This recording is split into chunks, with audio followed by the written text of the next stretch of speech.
কেমন আছো বাবা? এখন জ্বর কি বেশি না কম? এখন কমছে মনে হয় একটু, না? আগের থেকে কম আছে। ও, তাহলে এইগুলা খাও।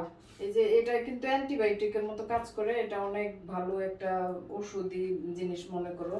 বেশি বেশি খাইতে হবে, না খাইলে তো হয় না। শুকায় কি অবস্থা হয়েছে চেহারা, হ্যাঁ?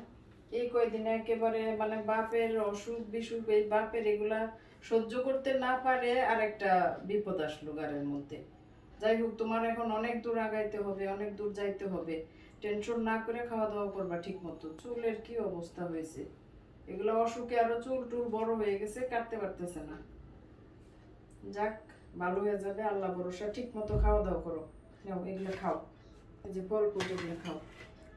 খাইতে হবে বেশি বেশি, মানে রুচি থাকবে না, তারপরেও খাওয়া লাগবে, না খাইলে তো ভালো হইবে না। খাও, এগুলো খাও, আনারসগুলো পানি ছেড়ে দিচ্ছে। যাই হোক, নাইম অনেক অসুস্থ। সবাই আপনারা এই বাচ্চা ছেলেটার জন্য দোয়া করবেন। আল্লাহ যেন ওরে শক্তি দেয়, সাহস দেয়। নীলাপুর তো একমাত্র ভরসা, নাইম আর রিবেন। তো সবাই ওর জন্য দোয়া করবেন, আল্লাহ যেন ওর সুস্থতা খুব দ্রুত ফিরিয়ে দেয়। ওর হচ্ছে এখন 85-তে আসছে, আর আগে 1 লাখ ছিল, না?